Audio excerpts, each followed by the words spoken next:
welcome to the Quincy Access Television Studios. I'm Mark Crosby. Thank you for joining us for Good Deeds, your Norfolk County Registry of Deeds, to talk today specifically about kind of a recap of the year 2020 and the real estate activity that occurred, and maybe a little forecast as to what you can expect in 2022. Did I say, I said 2020, I meant 2021. This is now 2022.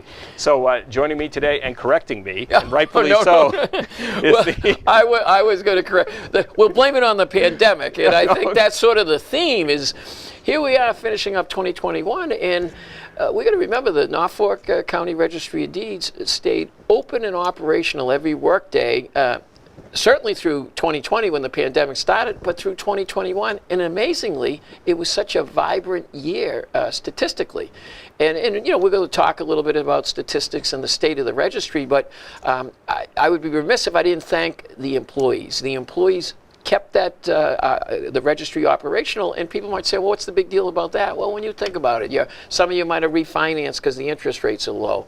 There are developers building houses. There are lenders lending money. There are appraisers that need the registry.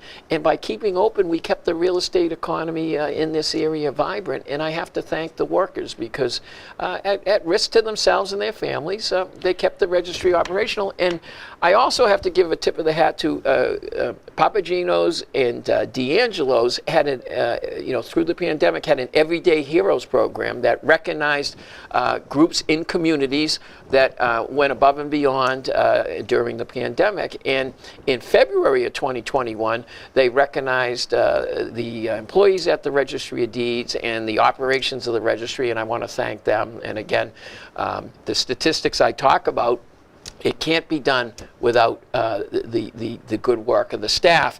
And before we get there, I just want to mention to folks that a lot of times when you hear about heroes, it is related to healthcare, and certainly they are heroes and first responders, absolutely.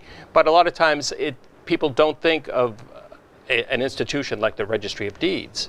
And speaking of heroes, you're right. And believe me, I have relatives that are police, fire, and then the second generation, the nephews in the fire department. So, relatives, my sister, nurses, those are true heroes every day during the pandemic being out there. And but these people come and do their job, and that is kind of I'm glad you brought that up because in this state of the registry of how it's been in 2021. We've had a pandemic. Do you know we also had a fire at the Registry of Deeds where the Dedham Fire Department and first responders, I have to thank them, they saw that there was a fire. They discovered the fire. I got that call early Saturday morning that you never want to get a call, but I want to thank the Dedham Fire Department, the state fires marshals, all the first responders that actually knocked that fire down, and more importantly, thank my staff. I mean, again, thank my IT staff that showed up there. We were up and operational. The fire was on a Saturday. We were up and operational on Monday, and no one saw it. But again, we had some experiences with those, those public safety heroes, and to think what would have happened if that registry of building was lost, then all of what I talk about doesn't take place. And what happened was during the, again, we're going year to year. The total documents recorded in 2020 was 179,260, and in 2021 it was 195,112. So that's almost a 16,000 document increase, or 9%. And what goes into that? Well, first of all, deeds, sales. When properties are getting sold, deeds get recorded. Again, a 13% increase in 2021 over 2020 for deeds that got recorded.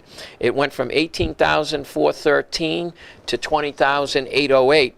And another part of the statistics, a big part of the statistics, are mortgages. And again, that was only a slight increase of 2%. The mortgages went from 45,669 in calendar year 2020 to January 1st to December 30th of 2021, 46,430. But that's still a 2% increase in mortgages. And again, I think people did refinance, but it might be slowing down because the interest rates are starting to creep up a little. And also, as we get closer to the end of the year, in December, we saw there's a lack of inventory and sales went down.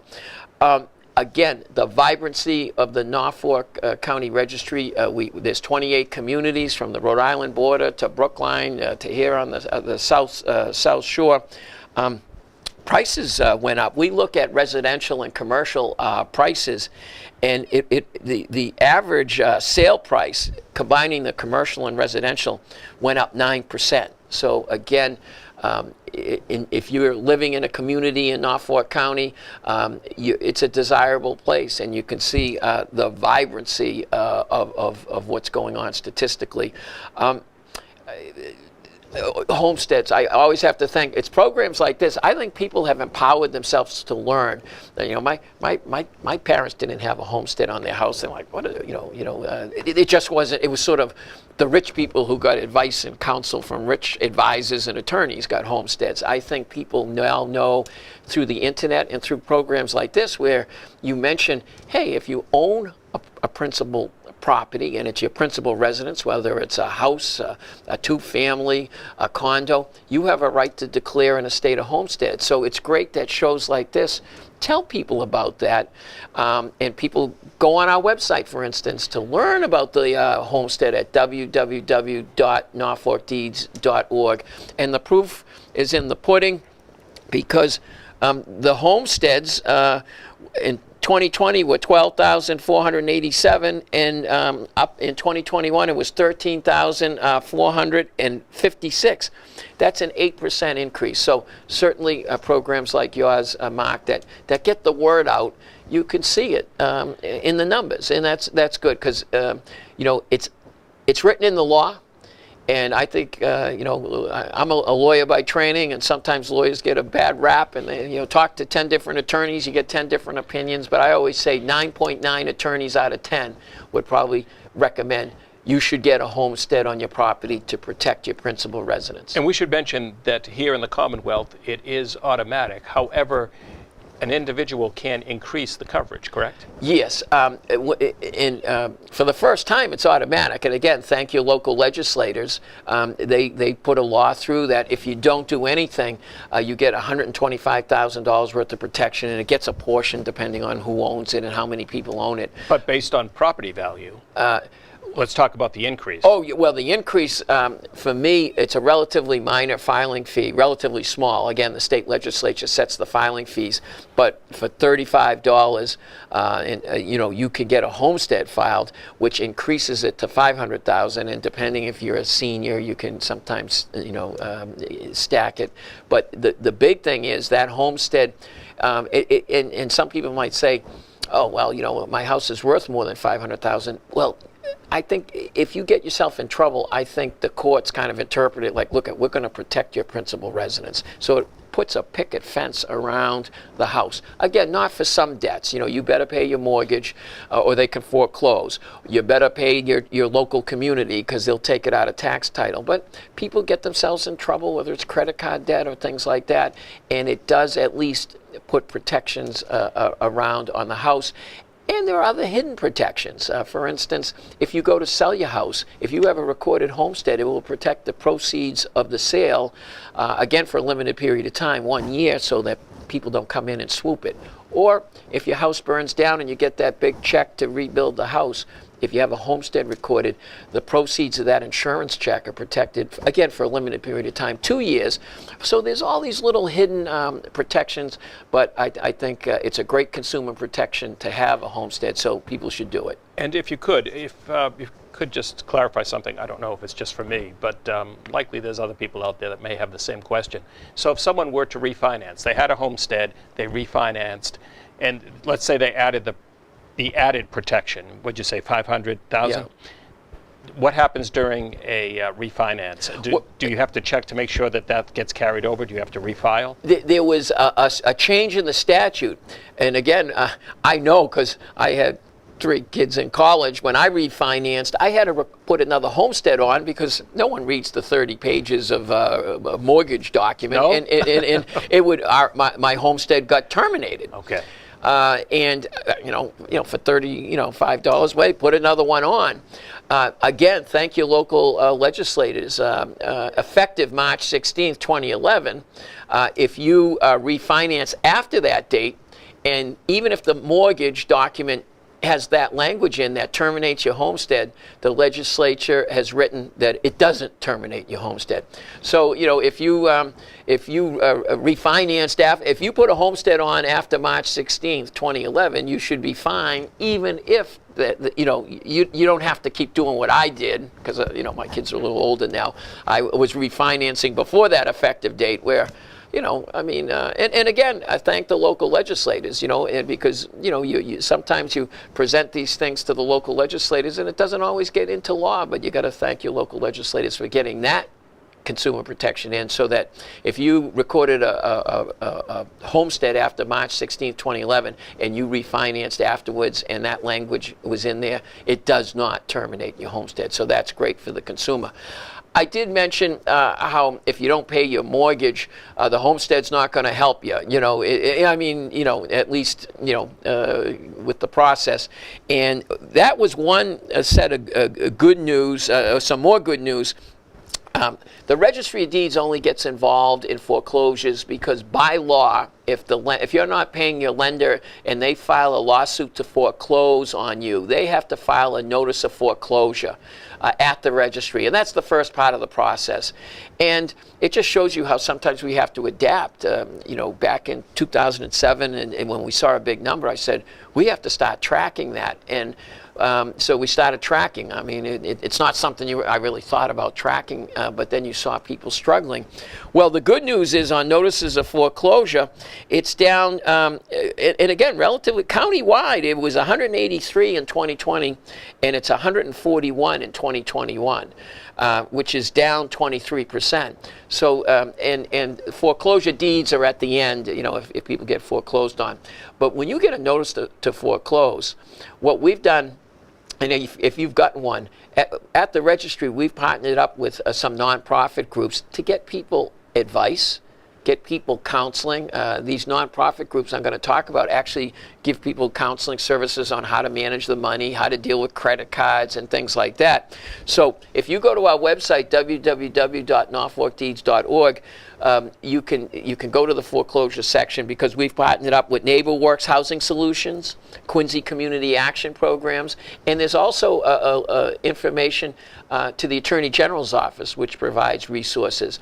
And even though it says Quincy Community Action Programs, both groups, the NeighborWorks Housing Solutions and Quincy Community Action Programs, have committed to helping people, countywide in all 28 communities to try to get some advice and some help. So if you fall into that category, don't wait until the sheriff's office is selling the property at a foreclosure sale. Try to get on it right away and try to get the help. And there are people struggling, and again, avail yourselves of these services. Absolutely. And just as we attempt to forecast into 2022, we know that interest rates are now creeping up, as you had mentioned. Well, again, interest rates are creeping up. I think that a lot of people who are in the sub threes for interest rates, aren't seeing that now, and they're creeping up. And will that have an effect on sales? It probably will. Although there's no inventory, so there's still a lot. When I anecdotally talk to the real estate brokers, they're saying there's still a lot of competition for a house sale, because there's just not enough inventory. Where I think you'll see the interest rates having a big effect is on the refinancing, because most people probably took advantage of those low interest rates when they were in the 2s or in the low 3s, and now they're creeping up. And so maybe people say, well, wait a minute, I already refinanced, and it doesn't make sense for me to refinance when the interest rates have gone up. So I think we might see some of these numbers going down. But we've been very busy, and the proof is in the pudding. One of our milestones in 2021 is we recorded our 40,000th book. So the Norfolk Registry of Deeds started in 1793, And they've always recorded books. And even though I've prided myself and my team has prided itself on utilizing technology and implementing a lot of modernization initiatives like electronic recording and consumer notification service and all these things, we tried to be real cutting edge with the technology.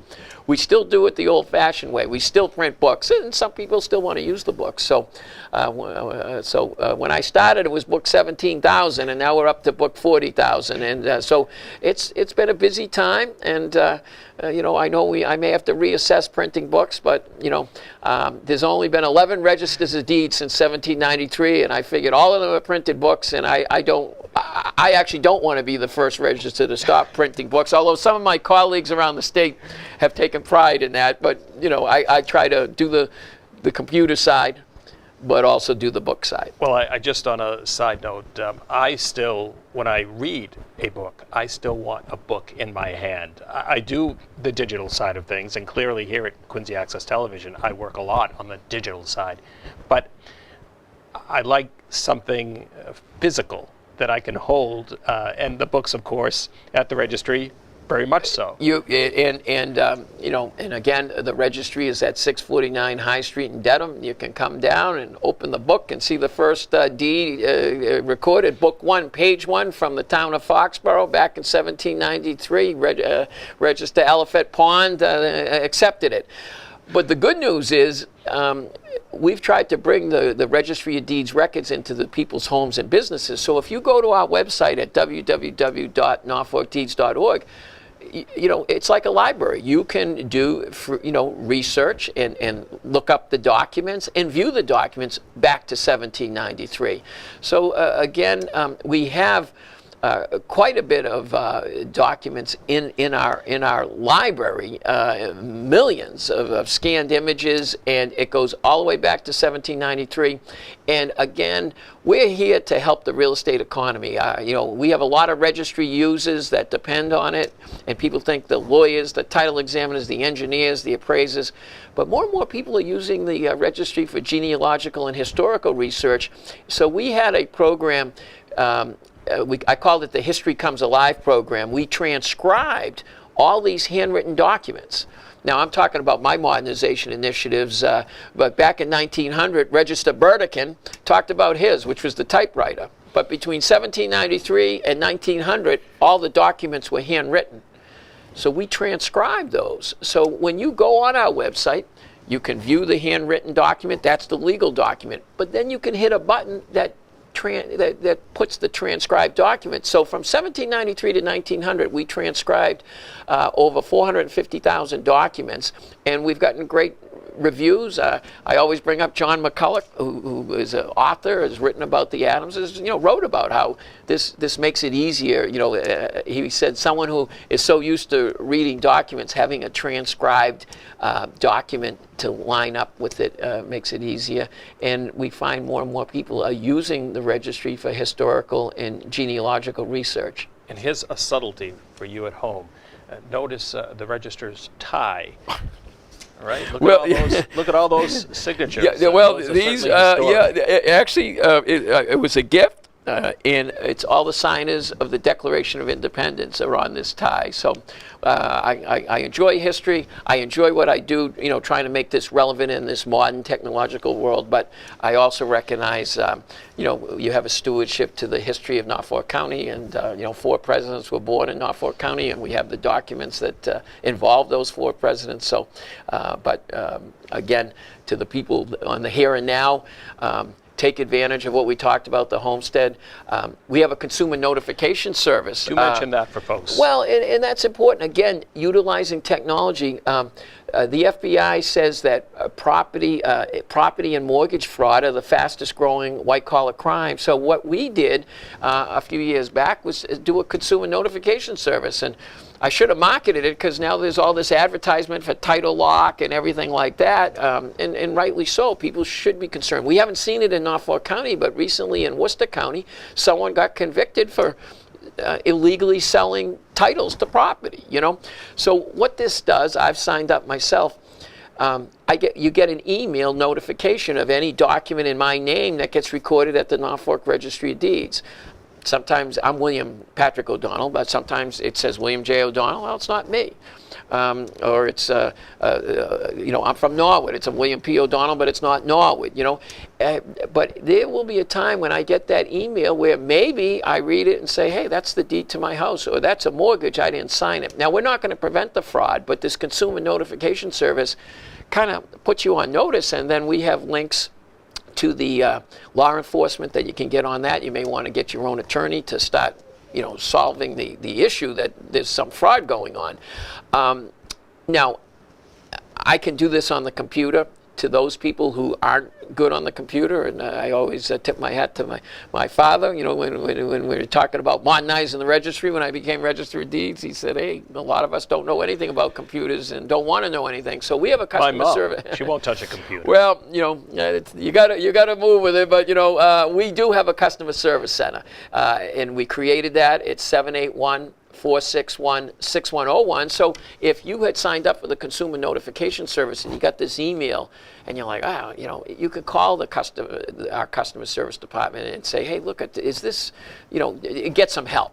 And that's on any issue, not just the consumer notification that you got an email. It's on any issue. If you need someone to check you've paid off a mortgage and you want to make sure the mortgage discharge has been recorded that tells the world that mortgage has been paid off, you can call the customer service center and they'll walk you through it. I do want to discuss the Chief Information Officer, that position, because we did discuss this quite a bit in 2021. So could you give us an update on that position at the registry? Sure. Well, sadly, I had hoped the issue would have been resolved, and we did have a hearing on December 8th in front of the county commissioners, and again, all we are, and I was so impressed with my staff. I mean, my former first Register of Deeds, my current first Register of Deeds, a second Register of Deeds who came over from another registry saying, hey, Norfolk County, they are the gold standard here, and they've done it through technology. So we had our hearing, but it's still moving forward. It hasn't been resolved, and the issue is this. The Norfolk Registry of Deeds, this calendar year, you heard all the statistics, collected $82 million, recorded over 195,000 documents. Well, we did it with technology. And we've been having an issue where we just want, as the Register of Deeds, I've been elected, I've been tasked with running the registry, and we need technology. And we just want to keep the Registry Information Technology Department and the Registry Chief Information Officer, which has been in existence for 20 years that I've been there, but even before that, we just want to keep them in place. We want them to be an on-site, direct report, permanent staff. And it's been like that, and we've been very successful. I think it's about 35 years. Well, it goes back to even, I'm the 11th register. It goes back to the 9th register, Barry Hannon, who had an IT department, because there was always technology going on, even in the, the 70s and 80s. And then Paul Harold continued to have a technology department. So again, my big thing is we want to keep that there because our IT department is intertwined into our registry operations. So, and we have relationships. I mean, documents get sent to the assessing departments. Monies are collected. The the Community Preservation Act monies that filter their way back to towns get collected at the registry. We collect $82 million. You don't think I'm not scared of a cybersecurity attack or a ransomware that affects operations? And some of you may be saying, well, this has nothing to do with me. Well, if you own property or you have a house, the records at the registry authenticate the title to your home. So we all have a stake in making sure the registry is the best registry it can be, and not being able to keep an information technology department, an IT department, and not keeping a registry CIO. It's just it's not a sound policy, and it needs to be changed. It needs to be brought to an end. I know it's getting continued. I just wish it would end, and I hope it ends the right way, which is that the registry gets to keep its IT department. And people know I had to file there was a vote not to appoint the Registry Chief Information Officer because the last person was retiring, and I had to file a lawsuit reluctantly. only because of that lawsuit did I get the county commissioners to sign the chief information officer, they made it temporary. I've been advocating to make him permanent since June 30th, and just this week he resigned. And I don't blame someone. When you're not, his resignation letter, which the county commissioners got, speaks for itself, where he says, hey, I was temporary. I got to do something, and it's understandable for your family and for you. So the issue needs to come to an end, but I want it to come to the end the right way, which is that the registry gets to keep its IT department because it's needed. And just briefly, what brought about this change in the first place? They did a study. Now, I don't know where suddenly the study got linked to the registry chief information officer, because the study was supposed to be completed. And when we went to appoint the registry chief information officer, that study group had never even been by the registry. They've been engaged since September 2020, and they wrote to the commissioners and said, oh, don't fill the position. Well, wait a minute. Your report, that was in June of 2021, and the report just came out in September and October of 2021. My issue is you never came by the registry to see the operations. And let me tell you, don't be saying the registry wasn't open, because we were open and operational every work day, and we've been recognized, as we mentioned, by Papagino's and D'Angelo's because we were open. So a vendor could have come in to look at it. And as a matter of fact, people forget the vaccines came out in the spring. We had over 200 people at the registry getting a Moderna vaccination. It was open. The building was open for people in the trial courts and other departments. Again, thanks to Mike Morrissey for coordinating that. The point I'm making is the building was open, in February and March with people streaming. Actually, that was March and April for the Moderna shots. Vendors are coming in and out of the building, and so this study group couldn't come in to make observations of not only the IT department, the operations as a whole. So I hope that the study recommendations, which runs counter to what I'm saying, they don't want to keep the IT department at the registry. I'm hoping that I think based on the facts, we know what the decision should be, that the registry should keep its IT department. I think in this era of technology and ransomware and cybersecurity, it's a common sense decision, but we'll see. We'll see. Well, Bill, I want to thank you for coming in and chatting with me, but in turn, really chatting with the folks throughout the county. Yes, thank you, and thank you, and whatever we can do to serve you at the registry, please feel free to either contact us through 781-461-6101 or email me directly, registerodonnell@norfolkdeeds.org. Great. Well, until next time, thank you, Bill. Thank you. And thank you at home for watching. Please continue to watch local access programming and support it as well for programming just like this.